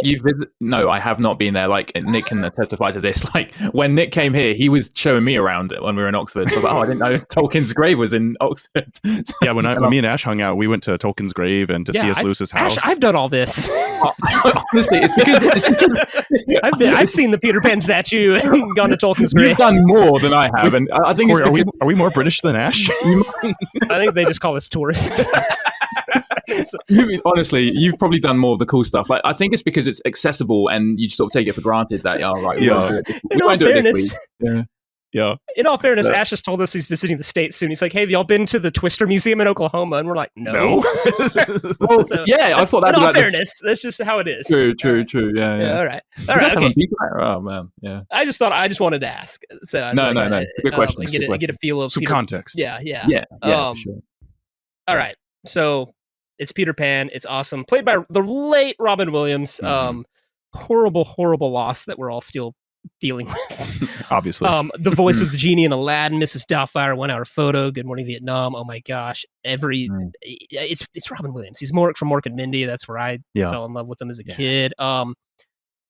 He shaved his upper body and arms for this role because Robin Williams is he's a hairy man. Yeah. Became best friends with director Steven Spielberg while making this movie. Reportedly, after Williams' death, Spielberg decided to watch this movie out of remembrance, but couldn't finish it because he couldn't stop crying for several hours. Sounds like Tanner. Listen, I was there when it happened. I remember it happening, and we tried to keep Tanner off the internet, but that's impossible. Yeah. So Tanner loves Robin Williams, and that was a rough day in Owl House. Peter's backstory in this movie is loosely based on the book Peter Pan in Kensington Gardens, the first book Arthur Sir J.M. Barrie wrote about the character in 1906. Specifically, this movie uses Peter managing to run away from home as an infant, meeting fairies, and discovering that his parents haven't had another child when he briefly returns home for its origin. So, Hoffman described his co-star, Robin Williams, as a person with two sides to his personality. He jokingly said one side was not the kind person you would want to raise as a kid in your house, but an absolute delight to work with. And he said that Williams had a very opposite side to his personality in that he could be a very shy, insecure, and vulnerable person who you could just want to give a big hug to. It's often said at times, Williams was very nervous about his performance in this movie off camera. I mean, it kind of, the more time we spend away from Robin Williams passing, the more you understand just how much there's been interviews and stuff that come out with just how much he was struggling like internally. Yeah, the red flag type of thing. And that, exactly. and it's the sad clown thing where people start going, there's a thing with people who are constantly like funny and trying to make everyone laugh that they're really miserable on the inside, a lot of times. It's like you sometimes look at Jim Carrey and you're like, I hope he's fine. It seems like he's found some Zen moment to himself. He's definitely got some Zen, I think. Yeah, for sure. Yeah. So, all right. No, I think that we haven't deep dived too much about the performances and stuff, but I do think like they're all like so on point. Like this is one of those casts where that's also why it's so hard to consider recasting it, because everybody from Smee up to here, like they just nail their roles exactly what they need to be done. But and I think that this is like, to me, like the best Robin Williams performance across the board. Like you're getting the full Robin Williams experience. Like he's getting to ad lib and have fun, like we see him do in Miss Doubtfire and Aladdin. But you're also getting to see some really dramatic chops being shown that you only get to see in things like Good Will Hunting and 1 Hour Photo and stuff like that. What Dreams May Come, which is like one of my favorite Robin Williams performances, but I will never, ever, ever watch that movie ever, that's a tough watch. Again. Yeah. So, no, it's true. It's like you just really see like this other side of him for sure. Mm-hmm. All right, now that we're all sad, let's cast. Thanks, guys. Let's recast Peter Pan. Is it? Okay, it's me again. Okay. Yep, you made it. All right, it's you. Okay, I'm just going to come straight to the point, Corey. There was one name that pretty much popped up, and as I hunted, this was the only one that stuck to it. Michael Keaton. Gosh, that's good. Oh man. Johnny. This year he's doing Johnny Dangerously. I don't love it. Previously, the year before is Mr. Mom, and in 82 it's Night Shift. So we're getting about that point of Michael Keaton's career. Obviously not Batman yet. Obviously not into his 90s run with all of that, where he's like an action hero, strangely. But here, I think he has a good balance, and we'll get to pull a little bit from what made him so great as a Bruce Wayne, and also getting to see him be more Beetlejuice and stuff like that a little bit with his ad-libbing. I just think it's one of those. I was like, this fits. It works. I'm looking for the flaw, but I can't find it. I'm really worried for Ash. He even wears the glasses as Bruce Wayne. Like, it's really good. It's Michael Keaton. I don't know. Maybe he's gonna have to die first before people realize like the range that man has. It's true as an actor, because he's originally a comedian. He was originally into stand-up and stuff. Then he does Batman. Everybody takes him seriously, but even then he does Multiplicity, where he does both. He's Beetlejuice. Yeah, he is so much. And then like it's like in this role, you have to have a character going from one extreme to the other, and he can obviously do that. But it's like when he's the mean dad, you know, when he's yelling at the kid for throwing the ball in the plane. It's like you want to get nuts? Let's get nuts. Yeah, it's exactly that. All right, I like it. That's what I got. Ash. Yeah, all right, okay. I'm going to cut to the chase too. I love Michael Keaton. He's like one of my favorite actors. I'm so glad, when that film came out. What's the one? Birdman. Birdman. Yeah, that's it. The ironic film that came out, and then it revived the Keaton-sance. The Keaton. Yeah. So I love Michael Keaton, and I don't have anything bad to say. All I'll say about my one, when Robin Williams played Peter Pan, he was homey. It was just, you felt at home. Just looking at him, you felt like, wow, that guy. That's someone's dad. You can just feel that. And there's nothing Hollywood about it. There's nothing, I'm not saying he's not good looking. I'm not saying he's over the top. I'm just saying it was perfect. It was just like, you got it when you saw Robin Williams. And that was probably due to the way he was acting, the way he is as a person, the way he looks. And I felt that when I watched Peter Pan. And with all of his films, he was just very homey. You got a Robin Williams and you believed him in anything he did. This is why I've chosen this actor. And I'm not trying to be meta here, but I just genuinely think this guy can do that. I feel very homey when I see this guy. And I am telling you, I am bringing Dustin Hoffman. I am casting Captain James Hook from the 84, from 91. And I'm going to put Dustin Hoffman as Peter Pan. And if you look at him at Tootsie, he looks exactly like Robin Williams. The same hair, the same height, the same passion you were talking about. Meet the Fockers as well. He has that childish quality. He has range. He's established. He's done everything before this movie. He's got 82 to 85. He's doing nothing. Everything before, from Straw Dogs to Marathon Man. He's done every single genre beforehand. I mean, when I see Dustin Hoffman, I feel homey. And I love Michael Keaton. I love Michael Keaton to bits, but I see, he's kind of good looking. He's kind of eccentric. I like that as well. But with Dustin Hoffman, I feel like it's quite on the nose with, ironically as well, because he plays Hook. But yeah, I feel that passion. But yeah, that's all I'll say. Dustin Hoffman. Yeah, like your argument is just that he plays a little bit more of like the everyman, especially when you're talking about like Peter Banning. Yeah. And having the struggles of being a dad, trying to balance a job and work home life kind of thing. I can see that for sure. Yeah, and I didn't think about the Meet the Fockers role he played in terms of his like light energy. But yeah. And normally we're not the ones that like want to sit here and recast people that were in the previous movie. But sometimes there's that overlap that happens. And I wanted to avoid that. But I just he reminded me of Robin Williams a bit when he was in Meet the Fockers, and I know it's an awful comparison to make, but he had that energy in him. And I was like, it's just such a cool performance. I love it. For sure. Corey? I don't know what to do here. The time is nigh. They're both brilliant. I honestly don't really love it when we do the connective tissue thing a lot. I'm more into it if it was like a kid at the time and like we take it later. Like if we were casting Macaulay Culkin in like a 2018 Home Alone, I'd be more into it. Like him playing like an adult character? Yeah. Like I would be more into that. Normally I don't like this connective tissue stuff where we take someone from the original. I mean, 30 seconds or less, I'm into it. For the big roles, I'm less into it. But like Tootsie, man. He's a lot of fun in Tootsie. And he just did Tootsie in 82. And it's like, I see. They both have like interesting like reverse trajectories as actors. Like Dustin goes from being a serious actor in his early years to being like a comedian actor. Keaton does the opposite. He does the opposite, yeah. Tough choice, Corey. I think they're both equally perfect in different ways. And I can't believe I'm going to say this, but I'm going Dustin Hoffman. What? Whoa. I am. Oh my God.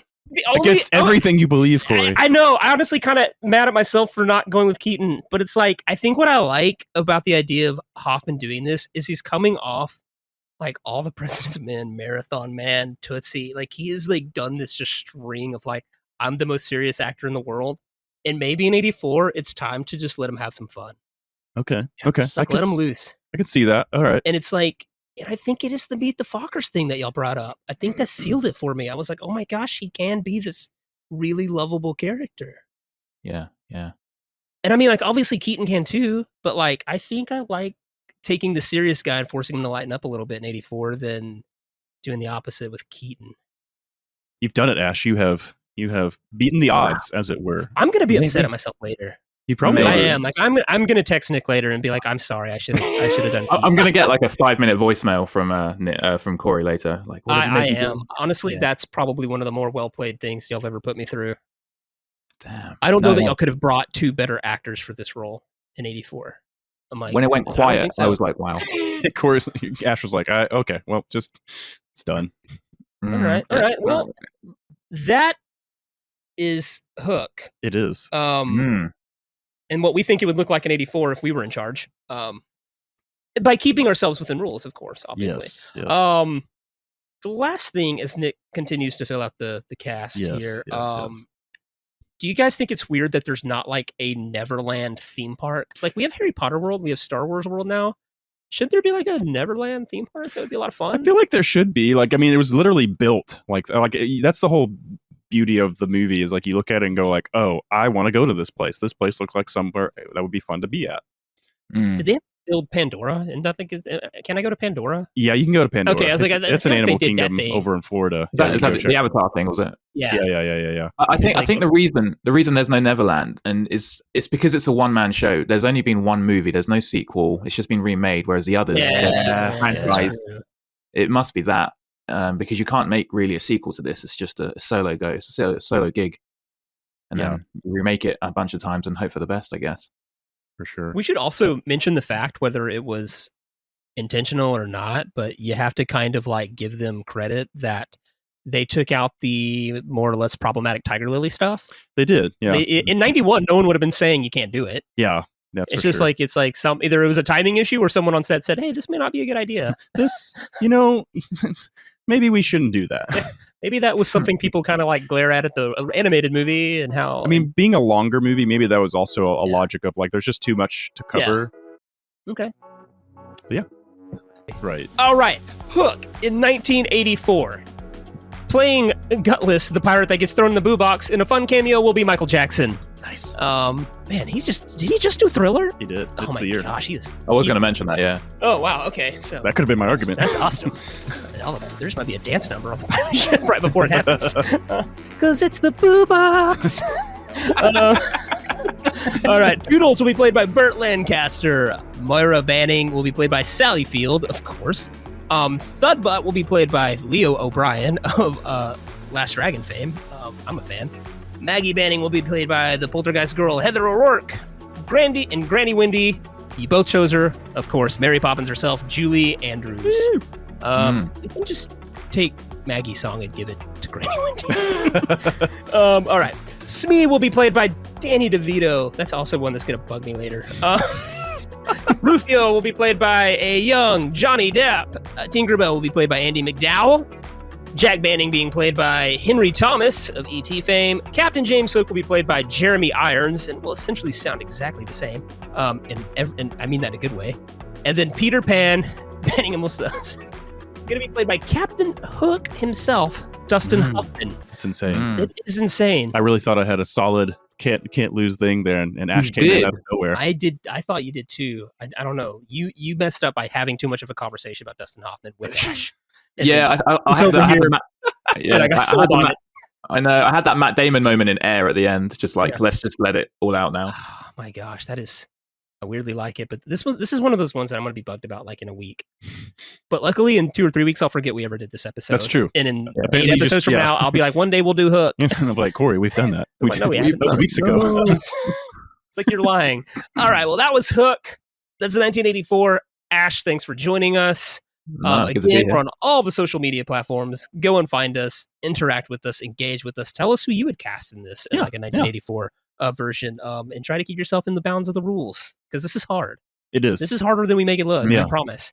And Nick watches like 18 1984 movies this week.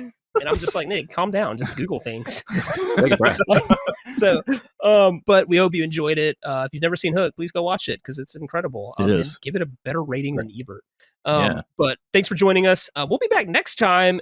Should we tell them what we're doing? I think we should. We will be doing, because there's a musical adaptation.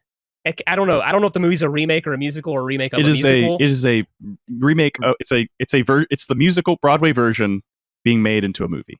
Mean Girls. Yeah. Let's go with Mean Girls. Yeah. Mean Girls from the early 2000s, the Lindsay Lohan movie. We will be doing that. We're actually going to be taking it very controversially to 1984. Because, come on, Mean Girls is a Brat Pack movie that got made in the 2000s. It was our first back-to-back year. We've never done this before. Never. But, first beginning of the year, got to start off with a bang. All right. All fairness, there were no teenage girls in Hook. So it's still everything's on the board. Yeah, so it's great. We'll be joined next week by our friend of the podcast. She's been on a few other times on Barbie and Wizard of Oz, to name a few. But Allie Dale will be joining us next week. Allison Dale. Woo, Allie. Good time. Be joining us. It'll be great. So watch Mean Girls, freshen up, and then I think by the time this drops, you should be able to have seen the musical remake. If you care about watching it. If you care about such things. Yeah. And so please join us. Thanks for listening. Say goodnight, Nick. Good night, Nick.